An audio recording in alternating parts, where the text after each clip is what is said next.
Quick disclaimer before this episode starts. This is Eshna's journey and story when it comes to veganism. When interviewing her, you can tell that she knows what she's talking about. She's done extensive research, and what might work for her body might not work for yours. So I don't want anybody coming for her, right? She's a sweetheart. Thank you so much for tuning in, and let's go on with the episode.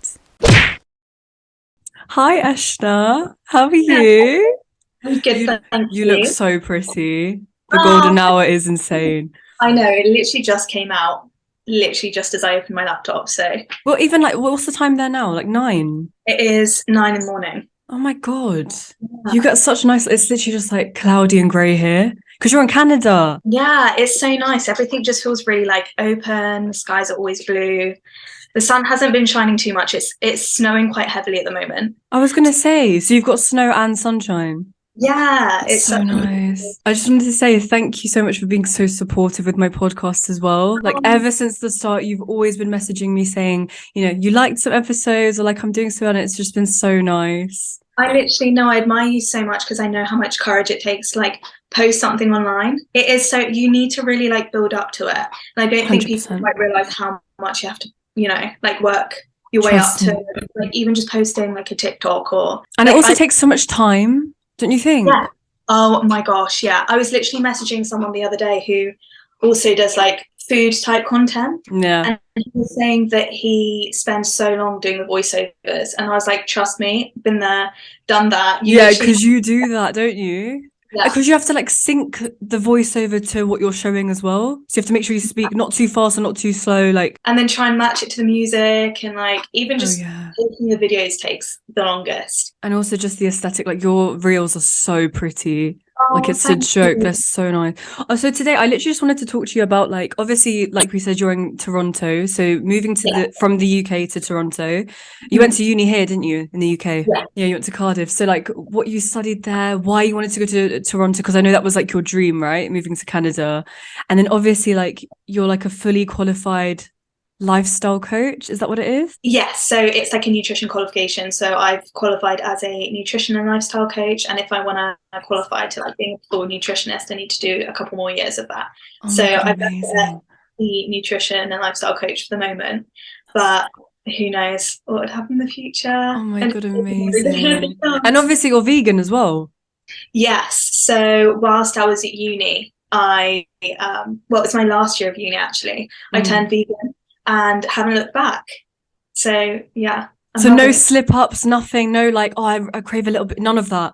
No, not intentionally, but I think veganism sort of comes as a lifestyle. So you may not realize that actually you could be doing something that isn't vegan. I'm quite realistic with it. I think it's a journey. Since I started being vegan, I haven't had any meat, I haven't had any milk or anything. I have had a few slip ups. So for example, I think I was cooking a red Thai curry and there was like fish sauce in it, and I just never came to know of it. You can slip up, but I try not to be too hard on myself about those things. I think it's just it is a journey. So I admire the discipline as well. That's amazing. And also I think, like you said, veganism is a lifestyle. It's not just about the food, it's also about like clothes you wear, for example. Yeah, it's I think sustainability like ties into it quite a lot. Not wearing products that have come from animals. There are so many supplements as well that just don't know why they've had to put certain animal products in there, but they have. But I think now's such a good time to be vegan because there are so many innovative products coming out there, making it so much easier. Like I honestly so much respect to the vegans who were doing this like 10 years ago. I don't know how they did it. Even like restaurants, you've got so many vegan restaurants everywhere. Literally, it's so easy, it's so good, and it makes me so happy. Like literally just going into a restaurant, my eyes go on the first thing that's vegan, and I'm like, yes. And it often it's so creative. Like I just find it so fun. Do you find that there's a lot of variety even in restaurants? I think in certain places, yes, definitely. Like there's a lot of work to do. I haven't had it too much though, like where I've gone to a restaurant with my friends and I can't have anything. There's always been like a vegan or vegetarian option. I think people forget as well, you can always ask for something to be taken out of a like non-vegetarian meal. So like what did you study at uni then? You went to Cardiff, obviously. Yes. You loved it there, didn't you? I had the best time and I miss it every day. Oh, what did you study? So I studied English literature, directly linked to marketing, but yeah, nothing to do with nutrition. So Yeah. Did you want to be like a journalist or something, if I remember properly in school? I can't remember. Yeah, I loved writing. So, Yeah, I remember. and I knew I always wanted to do something that was like kind of creative. So I changed I don't know if you remember, but I changed what I was going to study at uni like 3 or 4 times. I think I always had that part of me that knew I wanted to do something creative. Yeah, of course. That was like for sure. Yeah. I think at one point I wanted to do like a biology-based degree, and then it was like an economics-based degree. I remember. And then at the last moment, I think it was more like, okay, just do what you enjoy, do what we kept being told, just do what you enjoy. So it's kind of like, okay, Of course. let's just do this. And yeah, it's worked out. Oh, amazing. I mean, before I ask you, like, what was the process of becoming like a fully qualified coach? You obviously mentioned that you turned vegan in your final year of uni. Did something inspire you? Did you always want to go vegan one day? Like, what was that kind of switch of like, no, I want to be vegan now? So it's quite weird because like the whole nutrition veganism journey is something that has kind of like crept up on me. I never set it as a goal to do. And even when I was turning vegan, I remember I had my food page, which wasn't actually vegan at the time. So if you scroll right to the bottom of my best friend at uni, we lived together since the first day. Like we were literally put in the same flat. I think it was meant to be. That's fate. That's fate. Yeah. That's so cute. She inspired me a lot. Like she's probably the healthiest person I know in terms of not just like what she's eating and her exercise, but also her mindset is like she'll never tell herself off for eating something bad. Like very whole rounded, very healthy. I like that. I sort of always looked at her and I was kind of like, oh, I don't know if I could be vegan. And I think I made a joke to her saying, oh, I might turn vegan in the last year of uni or something like that, but I never ever thought I could because I ate so much meat. It really was a journey. I cut dairy out in the first year of uni, and that helped with so many health issues. So I think I was always inquisitive about like what veganism could bring me. And when I tried it, I did it for Veganuary. I loved it. I had so much energy. I loved all the food. I think I was quite good at making it like tasty, and I really enjoy the process of like finding new ingredients and their health benefits, and then that led on to like me wanting to study nutrition. So yeah, it was a journey. I didn't just suddenly go cold turkey. And I think the lead up to that Veganuary as well, I was like eating tofu, I was eating tempeh, I was trying different things out, and I had my friend to kind of see her do it so right, and it be such a positive thing for her. So yeah, she's inspired me so much. Oh my God, amazing. So you went vegan, what, 2021? Yes, 2021. Yeah. So you said you started off with cutting out dairy, and you said that, you know, it helped with so many health issues. What are some examples of that? Yeah, so one of them was I grew up with symptoms of PCOS. Right. And it's something till this day that I'm currently seeing a doctor to finally hopefully be diagnosed. Well, not hopefully, but it's just so that I know, be diagnosed with it. And so I was experiencing the irregular periods, the like facial hair and all that kind of stuff that you hear people get when they have PCOS. So as soon as I came off dairy, my periods just kind of became regular. Really? Yeah. So my gosh. I do want to kind of put it out there, but at the same time, I don't want to be like, oh my God, you have to do these things for it to, because obviously it's such a serious condition, and like it's going to be so different for different people.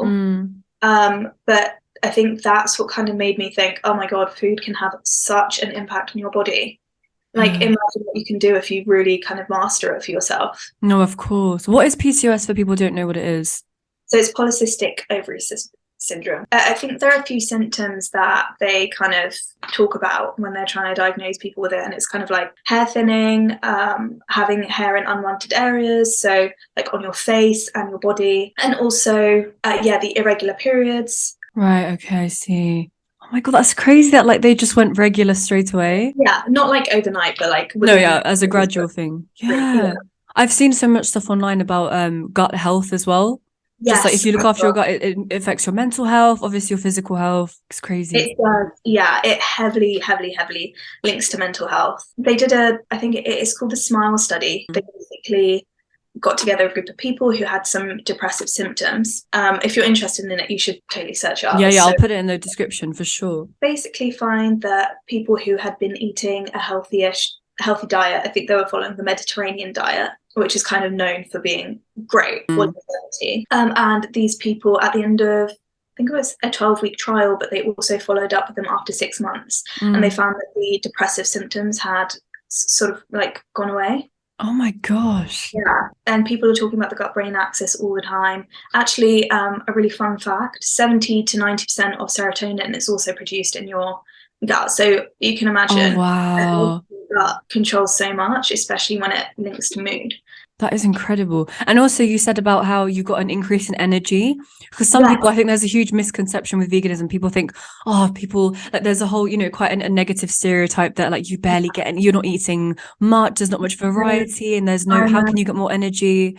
So what would you say to them? Yeah, I just say it's so annoying because people will turn to the fact that it's vegan instead of questioning why they actually might be feeling tired.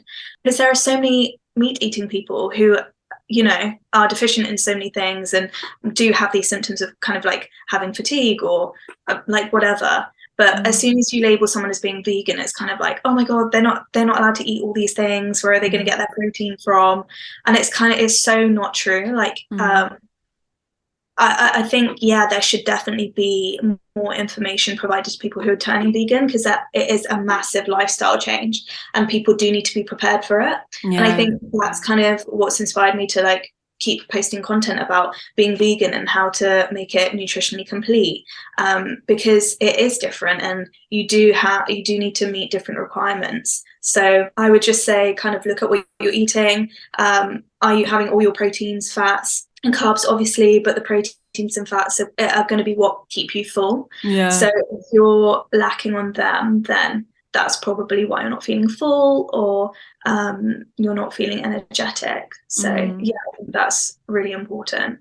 I think you shouldn't judge until you've tried it yourself, isn't it? Like, it's not nice. Like, yeah, I think until you've like fully researched and there's so much help out there right now as well, which is really what frustrates me when people come across with these ridiculous ideas of like, oh my God, you can't have any protein. Like I completely get where they're coming from, because when your main sources of protein are chicken, steak, and I don't know, fish, and you don't know of any other sources of protein, then obviously you're going to think protein because they can't have any of those things. But really, there are so many vegetables, there are so many other sources of protein as well, like tofu, tempeh, lentils, and it's just so many things. Yeah, exactly. Just beans. Yeah, it's incredible, and these all have such big health benefits as well. Yeah, the vegan diet's the best diet for cutting down on greenhouse gases.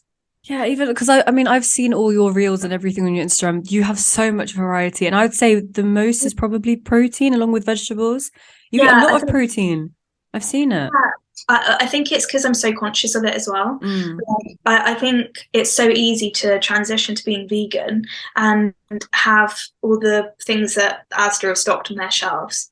So some of them could be like fake meat, and I think that's one thing that people assume that vegans do. Like, as soon as you turn vegan, instead of having chicken, you just have vegan chicken instead of thinking about the whole food protein sources. So yeah, it's a tricky one, because I try and see where they're coming from rather than being kind of annoyed at it. But I think people just need to know that there are whole food sources of protein and other micronutrients as well, which are equally as important.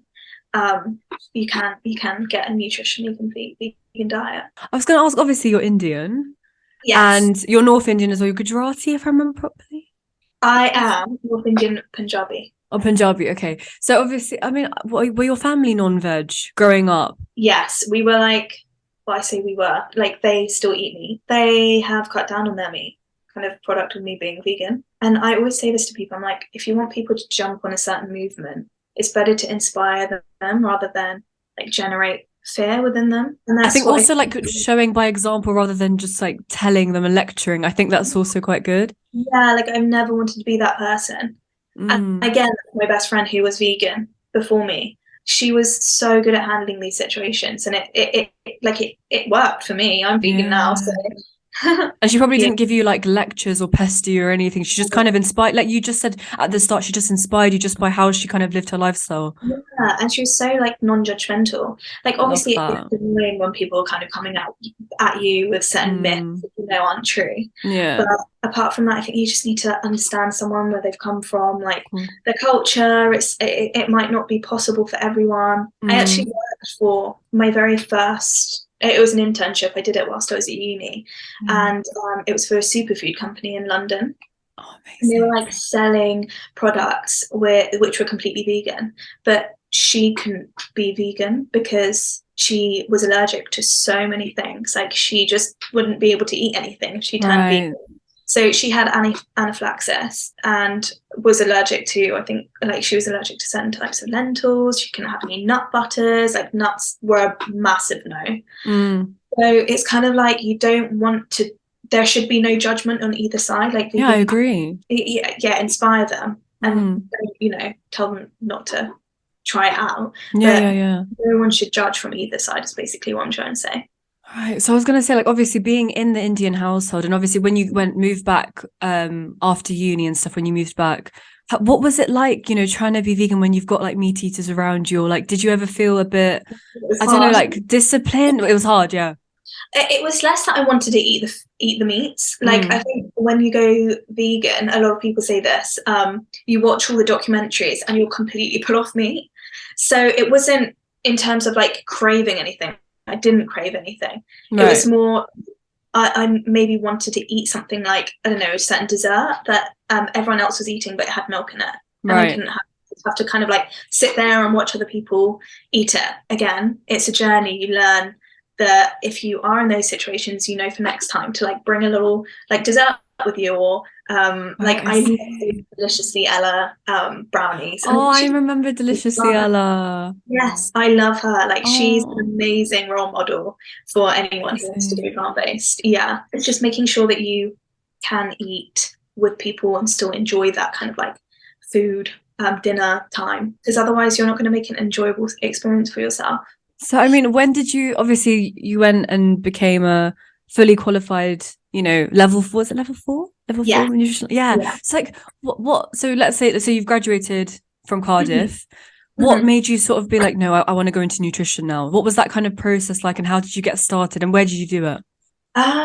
So yeah, like I mentioned before, it kind of crept up on me. Like it's weird because I'm such a control freak. Like I know what I'm going to do next. You're a Virgo, aren't you? You're a Virgo. There we go. I remember. Like I can try and control so much in my life, and this is one thing which is actually quite nice, that I didn't choose to kind of pursue things in. I'd done the internship with the superfood company, and that was in marketing. So I love marketing, I love business, and I think I kind of want to stay in that field as well as health and nutrition. Right. I just found myself like researching different ingredients and how they worked in the body, and more kind of like the physiology of it. Yeah, I just found myself constantly reading and finding these things, even on Instagram. Instagram's such a great platform for kind of inspiring and gaining information. And I was kind of like, oh, maybe I do really enjoy this. I could take it somewhere. And I think when you leave uni, you kind of have that panic of like, oh my God, I've like all learning stops now. Yeah. I need to know which direction I'm heading in. And I don't know if you felt like this, but you just feel like you have to make a plan there and then. You have to stick to it for the rest of your life. Yeah. It's a really weird process after uni. It is really, because obviously like up until uni, you've got everything laid out for you. You know that after secondary school comes sixth form and comes uni, whatever. Once you leave uni, no one's guiding you. No one's like, you just kind of have to figure it out. It's really hard. Yeah, it's hard. And like for me, I always, my worst fear is like regretting something. So I don't want to go into a job or like a certain career just because like it looks good or it would pay a certain amount. I really want to make sure that I'm enjoying it. And I think that was the thought process behind kind of like, okay, I know that I love business and marketing, but I also know that I love food and nutrition. So maybe I should qualify in something like that. And if I like that, I could potentially do a master's or something else in it. Yeah. So that's what kind of like pushed me in the direction. And it was literally, I didn't even know this whilst I was graduating uni. Like it was during the summer that I'd graduated. You graduated summer 2021, right? Yes. Yeah. It was that summer that I realized, okay, I do want to do something. I want the knowledge. I want to know more about it. And I think that will also help me kind of stay in this field. So, and I think also like you definitely have a love of learning from that, that Instagram post you put up. Yeah. And you were just, I remember one point that really stuck out to me was like, you're just like, I don't want to stop learning. Like, this is the one thing. Yeah. Oh, it was your pinned one. Yeah. Yeah. You're like, I was just worried about stopping learning and everything. Yes. So it's so nice that you've like continued.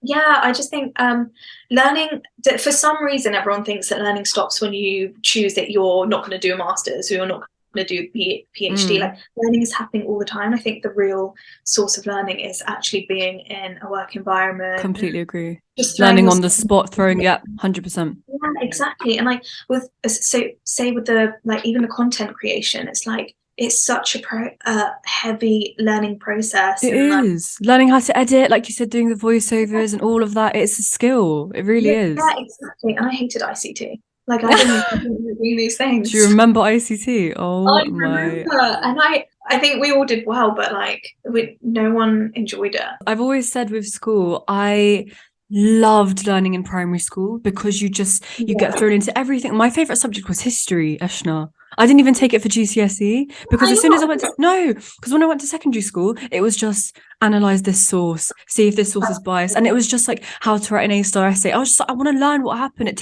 For me, secondary school sucked the fun out of learning for me.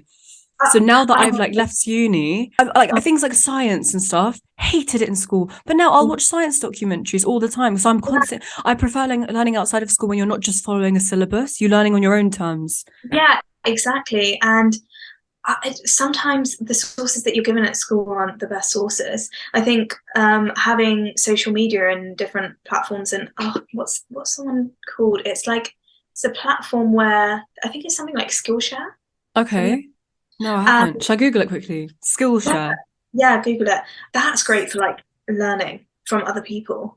Yeah, Skillshare. It's a big industry now as well, just like selling courses and almost easier to learn after uni because I agree. You know exactly, specifically how you're going to use that source of information 100%. And how to translate it into like whatever project you're doing. No, of course. Even just for general knowledge and just for like fun, like a hobby. It's so nice. And also I think I feel like we both loved Loose Women growing up. Do you remember?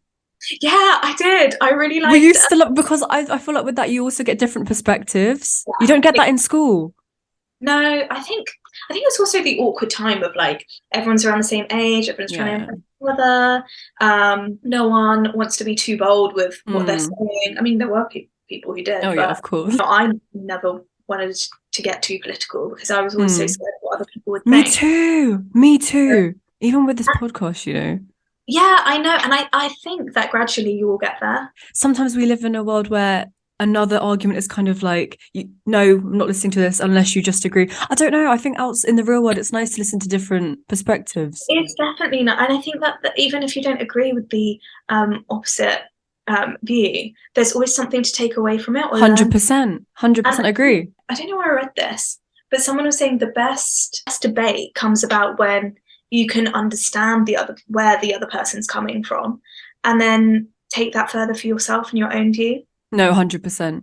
And I think it's so mature as well, like being able to just step into someone else's shoe, even if you don't agree with them, but try and see where they're coming from. Why do they think like that? Maybe it's because of it. Like, it's nice. Yeah, exactly. And I think it kind of betters your perspective on life and yeah, 100%. Like, this is quite controversial, but I love watching Piers Morgan Uncensored. Oh, right. I've seen clips of it on YouTube. Yeah. So like they've made it into a podcast as well. So I listen to sometimes on my walks and I disagree with a lot of stuff he says. Some things I might agree with. I think he always brings on different guests and he brings at least like 3 guests on and they'll debate like a topic. And it's really nice to hear every single perspective. Someone might have a view that I agree with, someone I completely disagree with. But I'm like, okay, fair enough. Maybe they think because of that, but I still don't agree with you. But it's nice. Yeah, it is nice. And it's refreshing as well. Like, you don't want to just 100%. hold the same thing all the time. Like, No, of you want to course. see all sides of the argument. And they also represent so many different groups of people. So I think it's fair that way as well. As long as no Yeah. one's being discriminatory, Extremely hateful. Yeah, of course. I think that they're all quite healthy debates. 100%. I think the other question I just wanted to ask you is, like, with veganism, do you have any negatives? The kind of judgment that you get from other people, or the fact that so many myths are thrown about. They really didn't affect me in the first year of being vegan. Oh, really? You kind of go through a bit of a honeymoon period because you're like proud of yourself for doing it. You get used to it and you naturally become more passionate about it. But then you do face, people just telling you things about your diet that aren't true. And it's kind of like learning to confront that situation and navigate it in a really mature and respectful manner. But yeah, I think the negative is kind of like sometimes not being able to buy certain things. Like, there've been certain supplements that I'd want to buy, but they've used gelatin or for Right. the outer capsule bit, or collagen. It's quite hard to find. Not that anyone really needs to supplement on collagen, but it's just kind of like annoying when you want to try something out and there's not a vegan alternative for it. Right. I also think sometimes I get a bit of like political anxiety about potentially wearing something that might have like a little bit of leather on it. But it's just kind of like I'm still trying to figure out how to do this. Yeah. Like, no one's ever going to be perfect, and I never want to kind of impose that someone who's turning plant-based or vegan should be. I think you just have to be as mature and kind of open about it as you can. No, I really respect and admire, like, the intricacy. Like you just said, even the outside of the medicine packaging, like the little capsule part, even if that's like made of something to do with animals, or that, I respect that. Yeah, I think I'm very good with making sure nothing that goes in my body has come from an animal source. I think there are definitely things that all of us may not even realize that have come from like animal skin. And it's a shame because, well, it's not a shame because now people are realizing it and it's kind of heading in a different direction, which is what we want. So yeah, I think it's a very positive movement.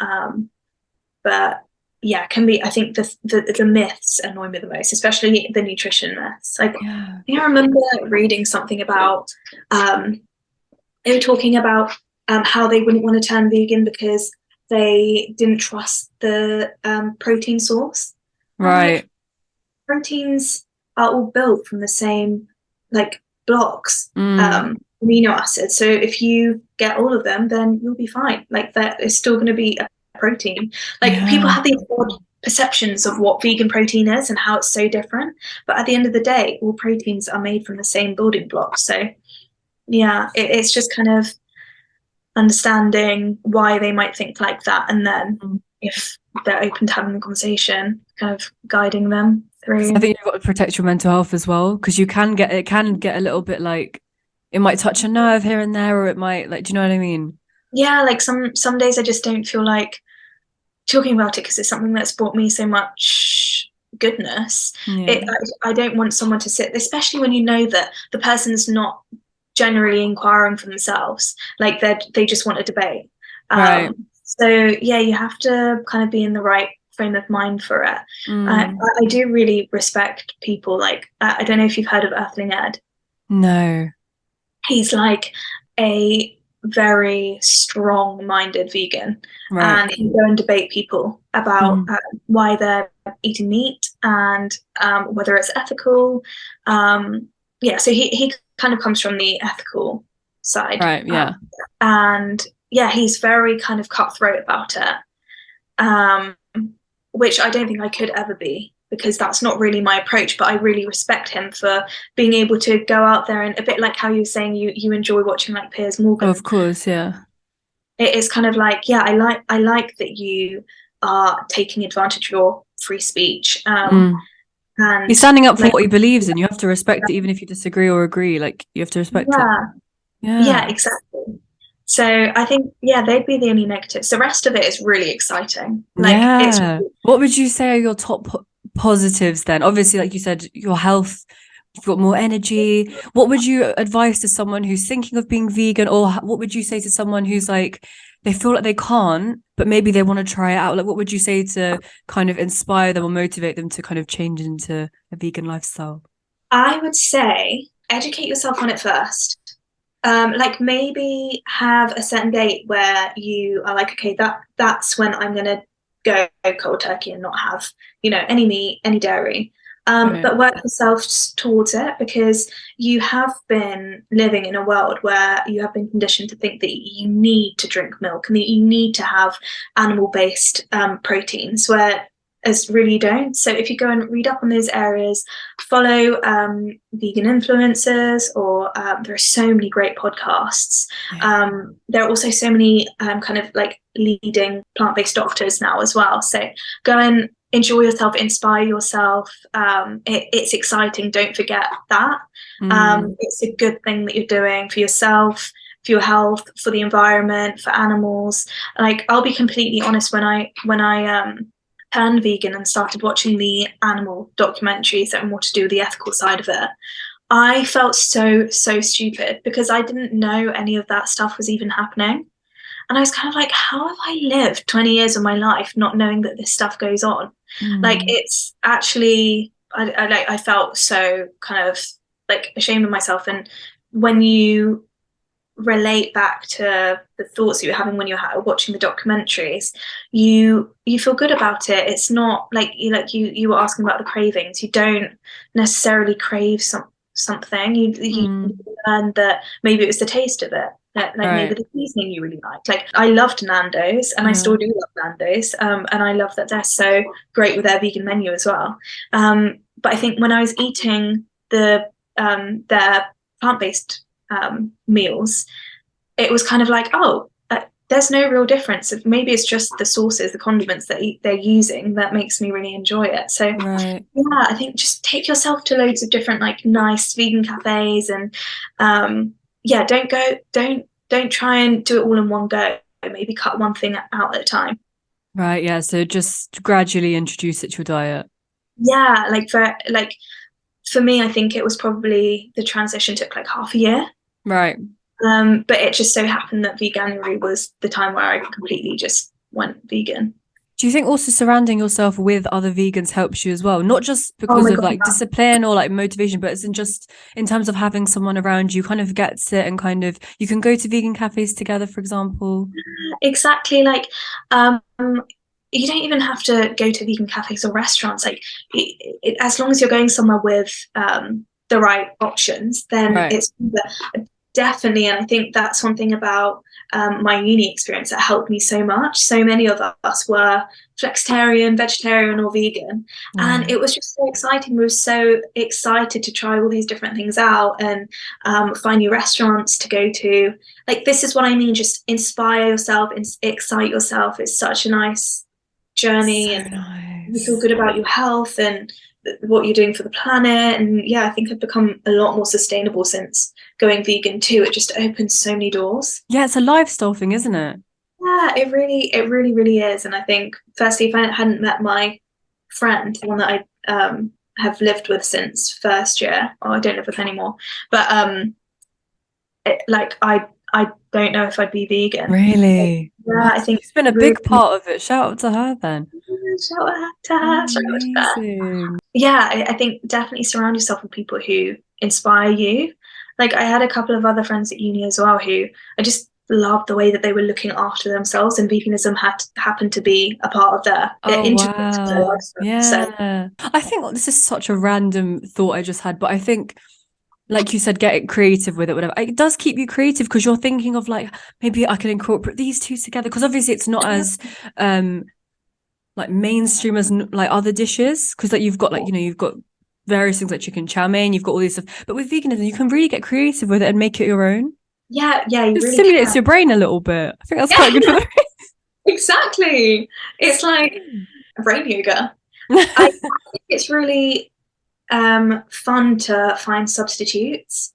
Like, bearing in mind you want to keep all your key nutrients in there, just finding different ways to kind of like recreate a meal. And I think some people have a problem with this. Like, Piers Morgan, I think, had a problem. He hates veganism.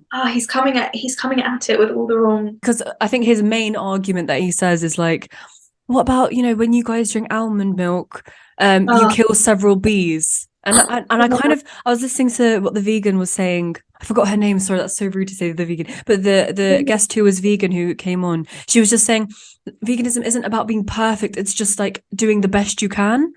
yeah, And that really resonated with me. you do have people making silly remarks to you. You do just have to remember why you're doing it. And I think that's with anything in life. Like, if anyone decides to criticize you for something that you're doing and you feel good about, ask yourself whether you need to take on their opinion, and just kind of like filter it out, because you know why you're doing that thing, and if it's bringing you benefits, then that's good enough. Just Exactly. As long as you're not harming yourself, and that clearly not. Do you know what I mean? Exactly. And it is so true. Like, just doing the best you can is the best that you can do. At the end of the day, we do live in a society where veganism isn't being championed enough. So yeah, it's hard to make all the right decisions because you're not being supplied with the right resources for it. Yeah. So yeah, at the moment, the people who do decide to go vegan are also the people that happen to be willing to go out their way to make it work. I think if supermarkets and say clothing stores decided to, be a lot more inclusive with their kind of plant-based vegan aspects, then more people would be vegan, probably without even realizing it. So do you think like maybe adding like a couple of vegan aisles, so completely dedicated to veganism? Do you think that would be good? Yeah, and I think it's getting better day by day. I'm a very positive person. I like to see the positives in things, and I do think that it's going in a really kind of hopeful direction. Oh, that's so nice. Yeah, like even restaurants, like I think Wagamama's are going to be 50% vegan by the end of 2023. 50%? Wow. Yeah. Don't quote me on that though. I'm like 90% sure that's true. Amazing. But yeah, like even now their vegan options are incredible. Like, oh, I love it. Oh yeah, even the yasai katsu, I love that. So good. Controversial question. Okay. And a bit personal. Would you raise your children vegan? Ooh, oh my god, this is like the thought that keeps me up at night. I mean, you're only 2 years into it. Your mind might change either way, but like, what are you thinking at the moment? Because I do so strongly believe and have read up on vegan nutrition, from the nutrition side of things, which I'm guessing people would be concerned about if they're having a baby. Like everyone wants a healthy baby and they want to be able to kind of optimize their lives as much as possible.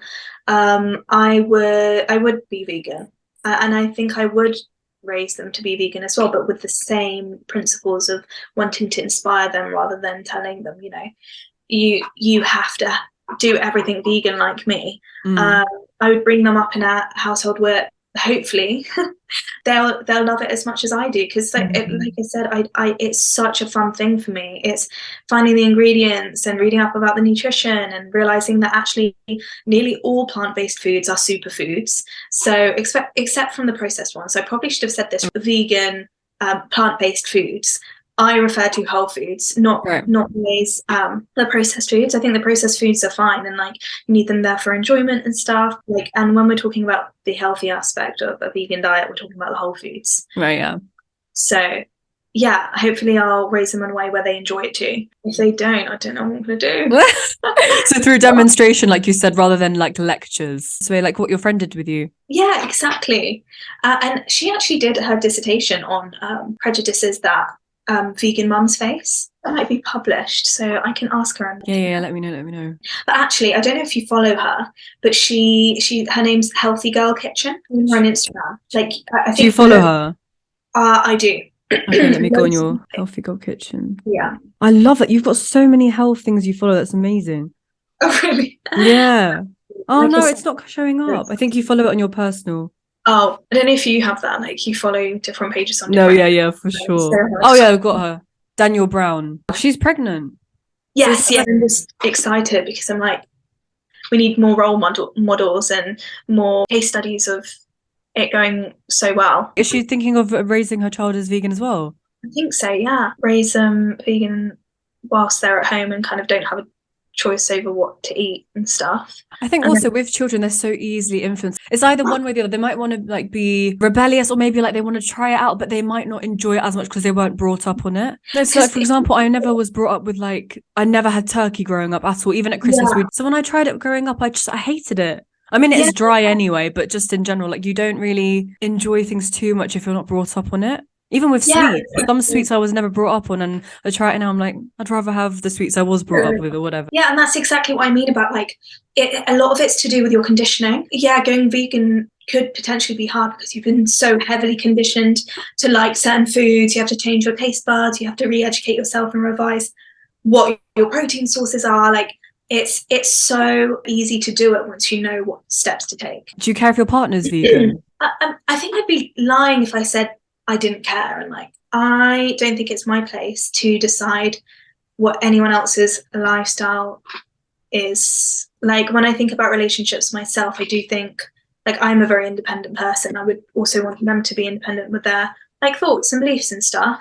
I think where it would be a problem is if they weren't like open-minded to it and they completely... You want a supportive partner? Yeah, we want that. Of course, always. Of course. Yeah, I think you can definitely inspire them, and they'll definitely be having vegan meals if, you know, I'm oh yeah, of course. Yeah. Because they might want to try it and they might be like, oh, I actually quite like that. I have so much of that with my own friends. Do you? Like, oh my God, I tried this thing and it was so nice. I'm like, yeah, I know. Honestly, I think literally the foods that you make on your reels, they're so easy to make, but they look so good. Oh, thank you. They look so good. On it, I'll link absolutely everything we talked about, especially your Instagram. Like everyone needs to follow that. Like, it's just...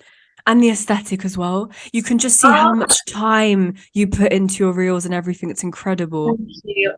Honestly, it means so much when you say that, because I think everyone thinks that it's just pretty easy to just like film a video and put it up on Instagram. No, you probably like all the voiceovers, like you like all the videos you have to take, the way you edit it. Like it's just so beautiful.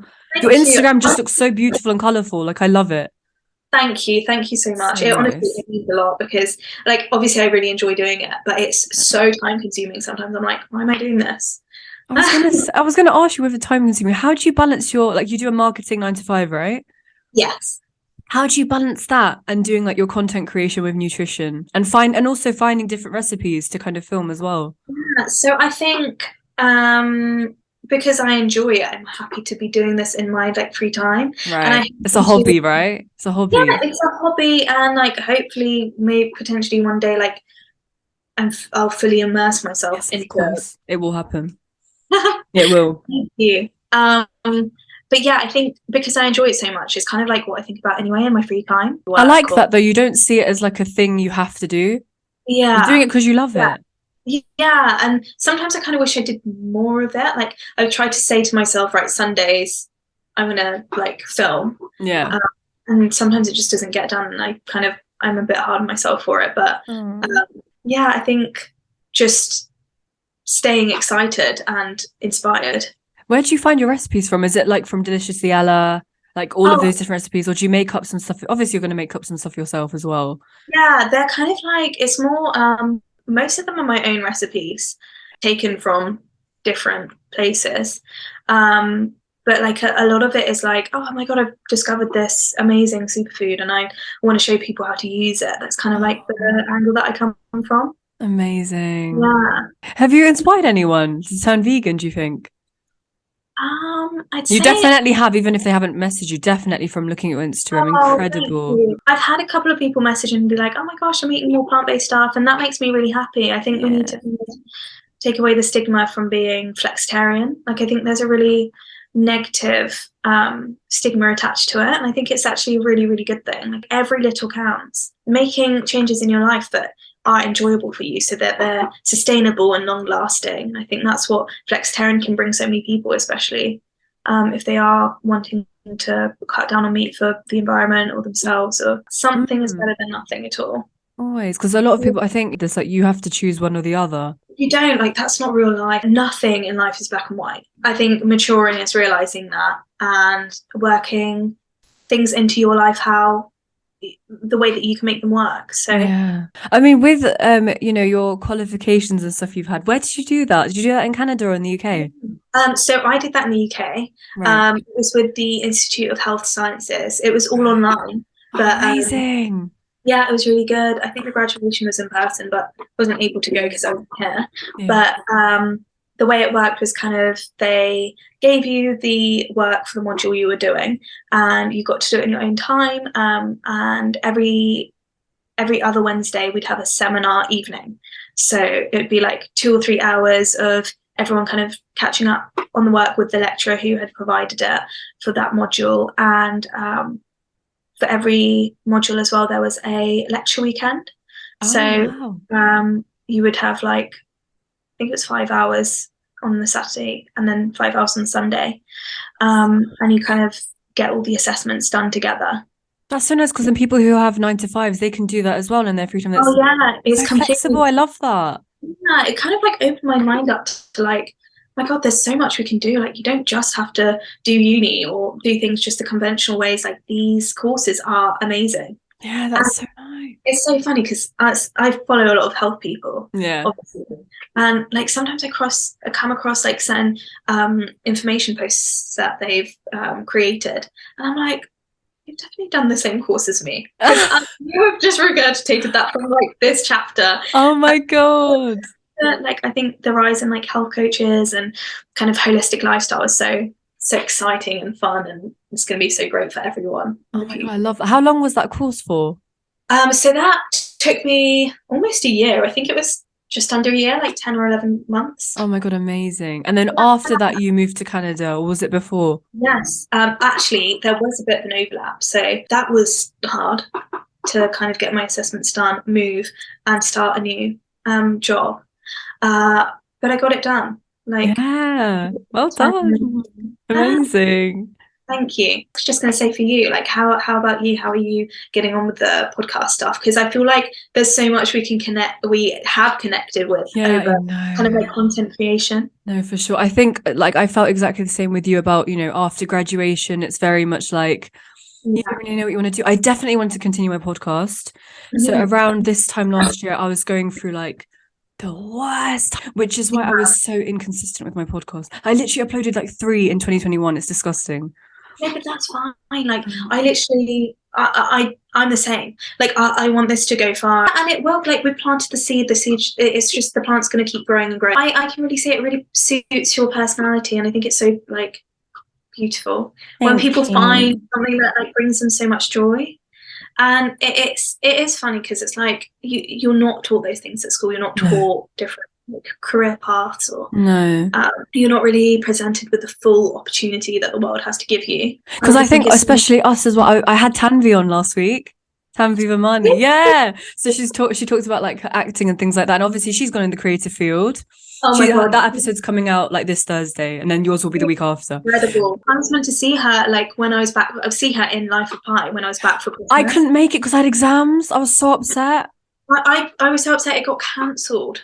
Like, oh my God, the one show that got cancelled was a show that I watch. No, that's so annoying. But I am so I'm so proud of her. Like, I'm so proud. Like that podcast, I cried in that podcast. I fully had tears coming out. So inspiring. She's incredible. Honestly. She is amazing. It's kind of a true representation of like dreams do come true. I know. I just can't. I said when I popped up to her to say to come onto my podcast, I thought it'd be so nice to just look back on when she's in Hollywood. Do you know what I mean? Like when she's like doing all these huge, she's just incredible. She's so great. But obviously like she went to our school and we went to a grammar school, and it's very much, STEM, uni, set path. And I think she was talking about how important it is to have that creative side as well, but not just because of, it's a different subject, but also all the transferable skills you get: confidence, public speaking, communication, just general creativity. Like she was so shocked that drama wasn't even, an option at A level. I know you did drama GCSE, and there was only like 5 of you who did it.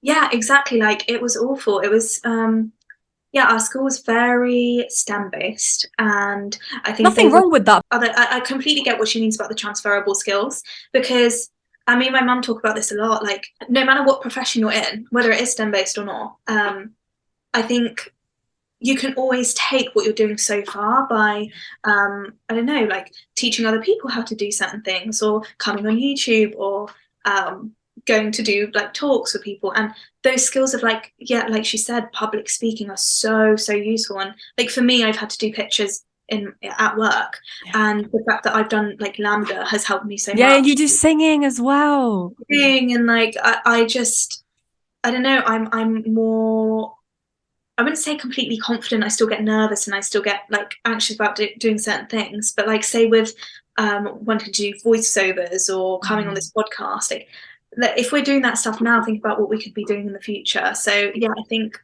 things like public speaking and drama and just anything that elevates your confidence and your sense of self is gonna pay off in the long term. So like I went to musical theatre school growing up, and I remember there was a girl who kept getting like West End roles.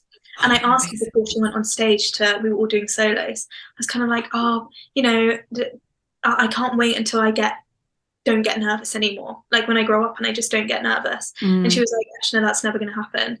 She was like, you don't become less nervous. You just learn how to deal with the nerves. And I always think about that. And it gives me so much control. I completely agree, because, you know, every single podcast I get nervous, every single one. But it's kind of reducing a little bit. And I'm like, do you know what? Once you start, it's fine. I'm always going to get that little bit of nervousness or whatever. It's just how you deal with it. It's like bettering your kind of like pre-podcast or pre-whatever public speaking routine to help you. For me, I blast like high I was going to say high frequency. That makes me seem really like wacky. But like I remember actually I was doing a pitch at work and I was so nervous, but I just ran to the toilets and watched one of Grace Beverley's stories. Oh, it was kind of like, I wasn't then going to mimic what she did, but it was kind of like a reminder of kind of like, I have this in me too. Of course. Yeah. Yeah, I think just finding different methods to make yourself confident and remind yourself of your ability. 100%.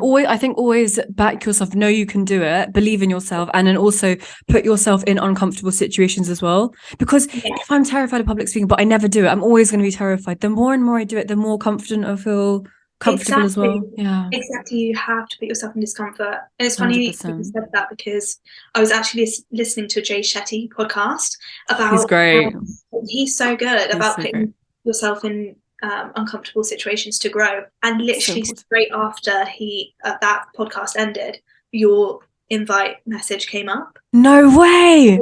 Crazy. And I was like, oh my God, I can't say no. I'm going to have to do it. It scares me knowing that something's going to be online for everyone to see and everyone to kind of like judge. Yeah. But then again, that's something that I am working on. Oh my God, I'm such a big believer in everything happens for a reason. Me too. I think you caring so much about what other people think, and I'm the same, it kind of makes, I think in a way you become an empath, because when other people you completely get where they're coming from. And also, I think as you grow up, it makes you more and more resilient. Like I was talking to my mum a week ago, just saying, I think after coming back home, I think I realised how much that maybe it was the school we went to, I don't know, maybe it could be my upbringing, like my parents are amazing, so it wasn't them, but like I'd really been conditioned to say what would please other people, like not just, oh, I want to be nice to you, so I'm gonna like agree with you, but more kind of like, I want to impress you, so I'm just gonna say all the things that I can to tick your boxes off, even though not, or to make you like me. Yeah, exactly. So I think that it makes you more and more resilient, because even now I think, oh, I don't want to do that thing because so and so might see it, and I don't want people to judge me. But then I think there are places I want to get to, and I'm never going to get there if those thoughts are holding me back. Like I want to prioritize those people over my ambitions and my dreams. So I'm just going to completely ignore what they think of me, and do what I want to do, because I love that. I'm going to get to where I want. I love that so much. Whenever you kind of, I don't know, think you're getting in your head about other people, because it's a really annoying thing, especially for like when you're creating content. Yeah, when you're posting that content, you are being put in a very vulnerable position, especially in this day and age where you you know, anything can be screen recorded or sent around or like whatever. You don't know what's going on, but It's terrifying. it is scary. But can if anyone is doing those things, which I'm sure not many people are, but if they are, would they be able to do what you're doing? 100%. You just have to think of it like that. I think I've always had empath vibes from you. I think we're huge empaths, both of us. I think it comes from being an emotional person too. I'm a very emotional person. I get so affected by energy. You don't understand. Like if for example, if everyone is in a little bit of a stress mood, but I feel that a crazy amount and it brings my mood down. If everyone's in a good mood, I'm in a happy mood. I really bounce off of energy. I think that's why I'm so kind of like strict, or like some people could say disciplined with like my health and wellness practices. I want to stay in control no matter what my external environment is like. Situation. Let's say like you're in a bit of a stressed environment, people around you are stressed, or it's kind of like a negative energy. What do you do, and what like the little disciplined things that you do to make sure you're feeling good? I have a lot of different things for different kind of like emotions that I go through. I think one very underrated thing that I started doing at uni that kind of like uplifted me right at the beginning of the day was this wasn't intentional, but I think I ended up like listening to a podcast every single morning, and I was out on a walk. Like walking is so underrated for like not even health wise, just like getting out there and for your mental health. I just love them. So yeah, that's my favorite thing to do: walk, have a podcast in, or run. But like for when I'm nervous or stressed or anxious, like music helps me so much. Like I know exactly what songs to put on. If I'm preparing for an interview or something, I know I literally have a playlist for getting into that fight or flight mode. So yeah, musical theatre has helped me massively. Like there are so many decisions I've made in my life that are kind of like off the whim after listening to like one of my favorite musical songs. And also just small things as well, like I might be feeling a bit down, so I'll go to the local coffee shop and get myself like a matcha and sit there and like revel over life. Yeah. I can get quite deep about things very quickly. I completely relate to the walk and the podcast. That's like a daily routine of mine. Every single day I'll maybe download it the night before or whatever, or choose one and I'll just go on it. It depends on my mood as well. So for example, I put a TikTok up about a few days ago with my podcast recommendations. So I listen to a variety. So a lot of it's yeah, I'll send you that as well. I've got ones when I'm feeling a little bit nervous. I'll put on like some sort of if I'm feeling a bit low, I'll put on like a funny podcast. But usually it's just like self-help, motivational, incredible, or like interviews. Absolutely love. But I love that. It does help so much. And so I think much. Even if you have like, I've got certain podcasts saved. I think one of them's the like Karen Brady podcast. I think it was Stephen Bartlett who interviewed her. Oh, I love that podcast episode. So good. Kind of listen to it whenever I need to be put in that kind of positive frame of mind. No, for sure. She's so resilient. She's like the definition of resilient. Yeah, she's so amazing. And like even coming out here, there are like so many wellness entrepreneurs and they all run their own podcasts as well. So I've been loving dipping into those as well, because I think when you prioritize wellness, your life just changes. Like you're so in control of your feeling, and when you're in control of your mind, you can do everything. So 100%. I think it was episode 9 with Joe Brown when I invited him on again. He just gave us like so many wellness practices that you can do. One was like meditation, and I've actually been implementing that since just after Christmas, and honestly that's really helped me kind of, I don't want to say calm down, but kind of bring all my emotions together so I have a little bit more clarity rather than just emotion. It's helped so much. Because you never really give yourself that time of day to just sit, think and do nothing. Yeah. Like I am an overthinker, I am a worrier. So I know I need to be doing these things. So meditation is also a massive part of my day. And I've recently found a studio that's near me. They do like hot yoga sessions, but amazing. Ends with a really beautiful kind of like meditation led by the instructor that's there. And I went last night, like I was just thinking when I was walking back, like who the uni version of Eshna would not have expected, like being in Canada, walking back on a Friday night from like a yoga class instead of, going out. But it made me feel so good, and I just came back and like my mind just felt so free. and like happy, and so yeah, I That's try so to do that all the time. It's so important. It's so great. It's a form of self-love and self-care. And that's what makes it really kind of special. No, 100%, 100%. I mean, like you mentioned Canada. What was that move like? What would you say is like the biggest culture Well, wait, first of all, why did you want to move Canada? Why Canada? Okay, so I actually was not meant to come here after uni. I was meant to come here during a uni summer and intern here. Right. And Okay. then COVID came along and ruined things for me. So that's when I got proactive with applying to other internships, and I found Julianne, who was the CEO and founder of the superfood company that I worked for. Amazing. And she was great. I loved that experience. So I do think everything happens for a reason. I don't think that I would be so obsessed with superfoods if I hadn't worked there. Started thinking about what was coming after uni, and everyone kind of treats it as this time where, you know, it's not going to be the best time when you leave uni, because uni is supposedly the best years of your life. So you're going to try and match that when you come out. So I thought I would like to travel, but I'm also keen on starting work. So going and kind of fulfilling the internship that I was going to do before might be a good idea. And so I did, and reapplied to. I'm currently working at a biotech company who specialise with CBD. So I interned with them, and then I'm got a job with them, and I'm able to travel and live like a different life, I guess. I think now is a good time to do that. Oh, amazing. So what drew you to like Canada in particular, would you say? So there were a certain amount of countries that you could do that internship in. Right. Canada was, I think Australia was too far. Perfect. And like speak the same language, and it's not too much of a kind of culture change. So I enjoyed that. And now I do love it because it's so wellness orientated. So it fits in with your lifestyle, basically.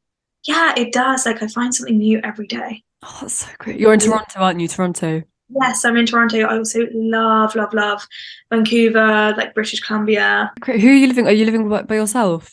No, I'm living with two other girls.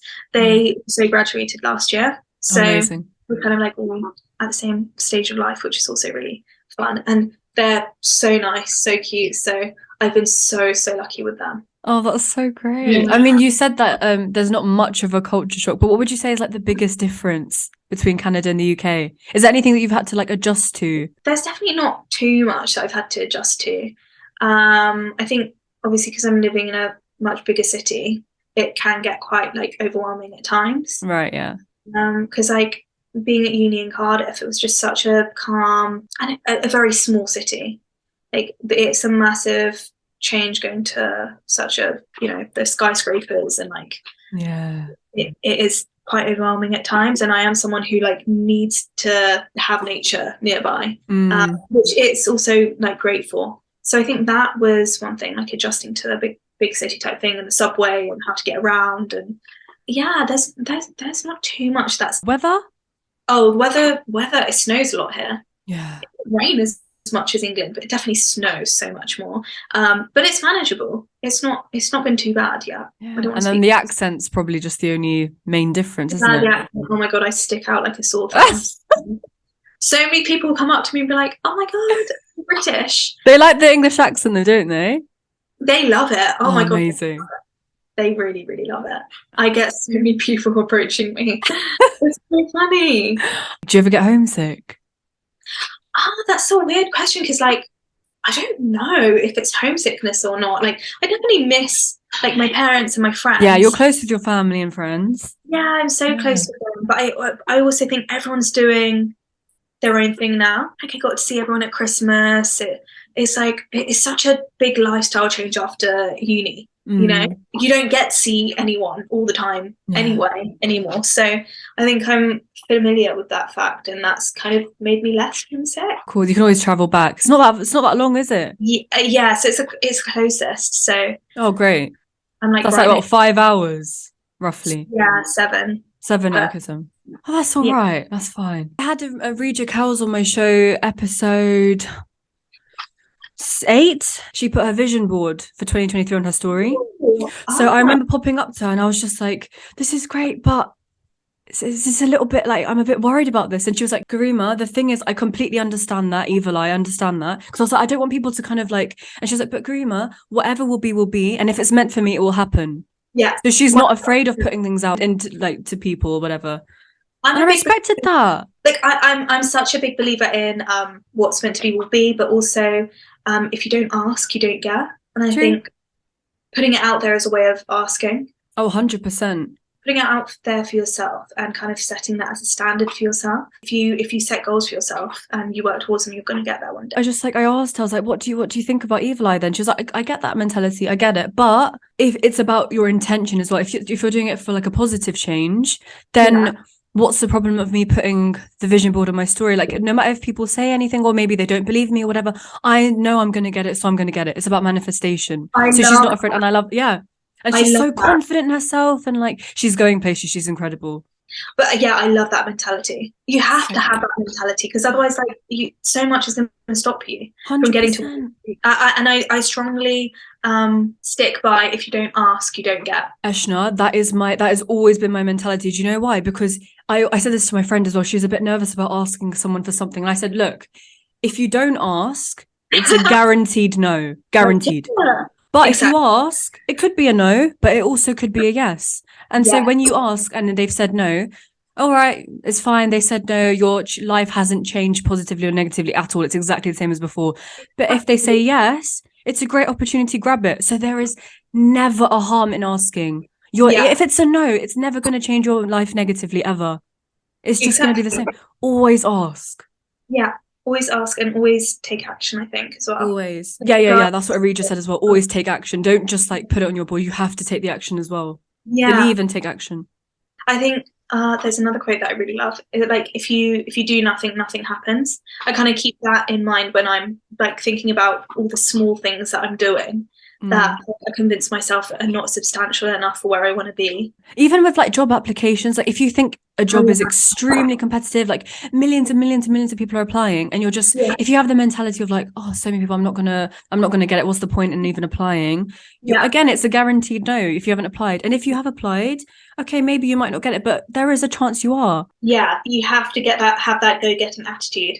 I'm loving the job I'm working in at the moment, but I saw this job that was kind of like a great role. It's for like a superfood company across Canada that is just being heavily invested into. I saw the kind of founder post about it on LinkedIn, and I was like, that's so up my street. Everything she's asking for, I've done and have. And like, you know, when you've worked in your industry enough to be like, oh my God, I can actually do all those things you're asking.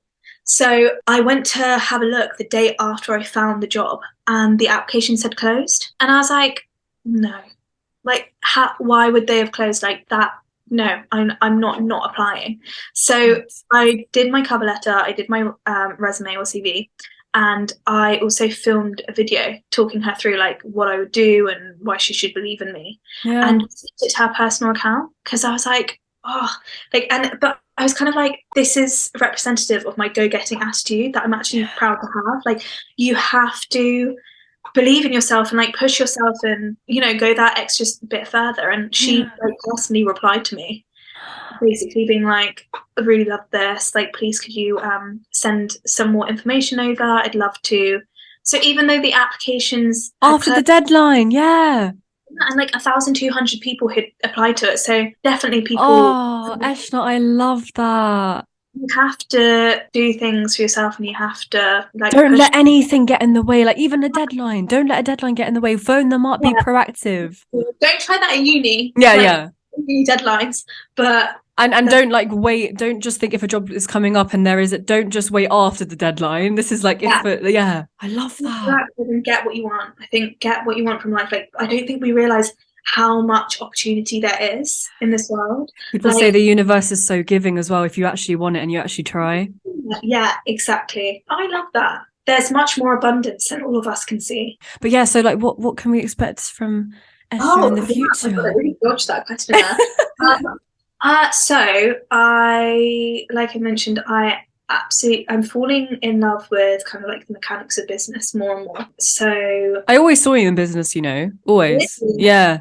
You've got those people skills, and you can just tell. You can just tell. Thank you. I do 100%. have my mum's side of the family quite entrepreneurial, so like I kind of watched that and kind of like watched their mentality, and like it is very inspiring. So like I have always been inspired by that, and I think nutrition, wellness, and business are kind of like the things that I kind of like listen to and absorb myself in most. I think that's kind of like how you know what your, and lots of people talk about what your purpose is. I think that's a good way of trying to figure it out, is like, what do you gravitate towards in your free time? So yeah, I guess what I'm trying to say is I want to keep going, hopefully build a following. I'd love to write a newsletter as well. I don't know why that would be incredible, because then that brings in your writing like skills and passion for that as well. Yeah, and just kind of like form an audience, and hopefully one day help people either with selling product or whatever. Like that's kind of what I enjoy most. Like I mostly work with kind of startup companies, and I think that's so fun because it's just so hands-on.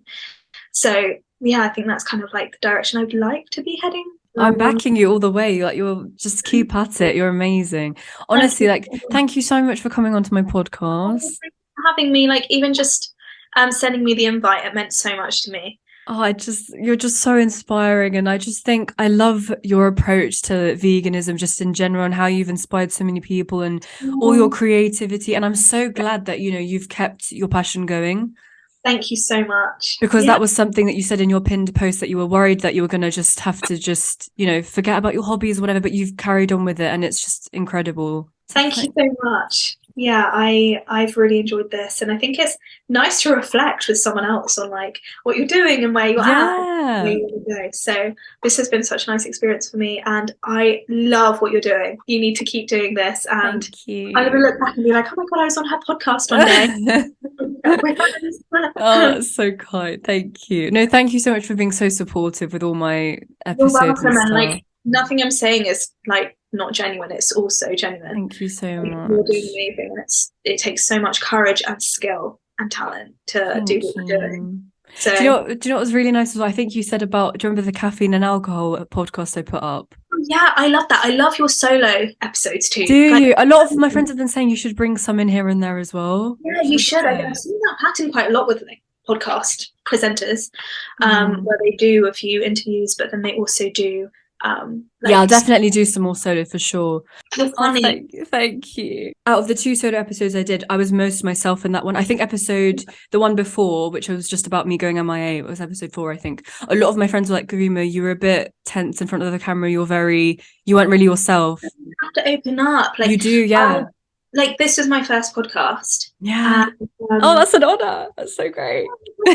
I see myself doing more, but like I always say that, when someone offers me an opportunity to do something, I'll be like, no, I'm not quite there yet. I'm not good enough yet. But you have to start, otherwise where are you gonna improve from? 100%. Do you know how many times I've changed my logo? Because I like a lot of they were like, Garima, just upload. What are you doing? You're wasting so much time. It's because I wanted to get the logo so right. But no, you're able to change and adapt and grow as you go along. Do you know what I mean? So even like you want the brand image to. I know, but it's like, don't be too like, you can always change it later. Do you know what I mean? You have to implement like there's, I don't know whether it's the guy who wrote Atomic Habits. James Clear. He's amazing. I don't know if it was him though, but there's something called the 70% rule. So it's kind of like past 70%, there won't be any point of return. Like you kind of get to the point where it'll be like diminishing point of returns. Oh my god, that's giving economics. Don't. Basically, you do the 70%. If you think it's 70% representative of your best work, put it out there. The other 30% doesn't matter, because it's not actually going to gain you anything more than. Right, I see. So just get it out there anyway. And I do that. Like, if you look at my last voiceover, there are mistakes in it, but I was doing it. Really? Yeah, there are mistakes. Like, I have all pauses and silences, and I could keep going on and on about it, but I'm just going to take away from the time that could be spent doing something else. I see. Opportunity costs. Don't do the economic session. Like, don't. Into like some other time. So let's get it done now, and let's like time blocking is like my best friend. Even for like really important stuff, I do it at uni for like essays and stuff. Like, okay, yeah, maybe if I looked over that essay 2 more times, I might find a massive flaw in it, but it's most likely I won't. Like, it will be fine. Just Yeah. you're going to get the same grade anyway. Yeah, and I think also to kind of add on to that, I think it's really nice to look at your progress, because obviously what you put out first, and then what, like, it will just get better and better because you're going to learn from the last one. Yeah, I think that too. Like, just get the ball rolling. Like, stop getting in your head about it and take action. 100%. So like with episode 4, I was a bit tense. Like, yeah, the stuff I was saying like meant or whatever, but I wasn't really myself. Then you can see the change between that and the alcohol and caffeine one. And I was like, no, do you know what? I was so myself in this one, but I hated the lighting change. I hated how I looked. My hair wasn't brushed or whatever. But I was like, do you know what? It's fine. At least now you know for the next one, you know, don't take a bit more care with that kind of stuff or whatever. But at least you're yourself. And I think what was most important with that is that the information I was giving was so authentic. Like, I loved it. Like, it was such a real, original experience, and it was so interesting to hear. And I think, like, you don't have to be a health expert to talk about these things. no. Actually, people love listening to normal people. Yeah. People talking about their experiences, because they can relate so much more to that. That's literally what this podcast is about. It's just people's life experiences. I love to hear about it. Like, my friend was asking me what this podcast was about this morning. And I was kind of like, oh, you know, she takes different people from different walks of life, and she really explores that. And I think like, you've really nailed it. And I just think when you start it's such a blessing to want to start something like this at a young age, because imagine where you'll be when you're 30 with this. Like, it will have changed, and like, it will be a million times better, even though I think it's so great now. Oh, thank you so much. I really hope I'm still doing it at 30, because I just love people. I love people so much. I love hearing their insights. Like I said, I just love hearing different perspectives and what people have been through. And so thank you so much for your time and like giving me your life experience. It's been amazing. Honestly, I've absolutely loved it. It's been so much fun. Thank you so much. You're so kind. Honestly, I wish you the absolute best for the future. You're smashing it. Please keep at it. And I will. I was going to say, I think it's like, even with you, it keeps you up at night if you're not like progressive with it. So yeah, you know, we have this. Consistency is key as well. Always. Yeah. Sure. I will link absolutely everything that you've mentioned. So for example, you know, your podcast recommendations for anyone who wants to listen to vegan podcast. Yeah. And also I think even if you want to message Eshna, like I've put your Instagram in the description anyway, you are just so kind and so honestly really generous with your advice. So just like, do you remember when I popped up to you about matcha? Yes, I do. So I was like everyone, I love green tea. I love tea so much, obsessed. But I've never really tried matcha, and I really want to get into it. But I've never seen it in like normal supermarkets. So I literally just popped up to Eshna and I was like, "What do you recommend? Like, where do I go to? What do you think is the best one?" And you just gave me like a huge paragraph of like what you think. You're so generous with your advice. Thank you. I love doing it as well. So like, please do message me. So nice. Yeah. So if you've got any questions, don't be afraid to. She's so friendly. I won't bite. I can't bite. I can't thank you enough, honestly. I'm backing you all the way. Oh, thank you. And keep going. Thank you so much. All right, then I hope you have a lovely day. And to everyone listening, I'll see you in the next episode. Bye. Oh, Eshna, that was great. Oh, that was it.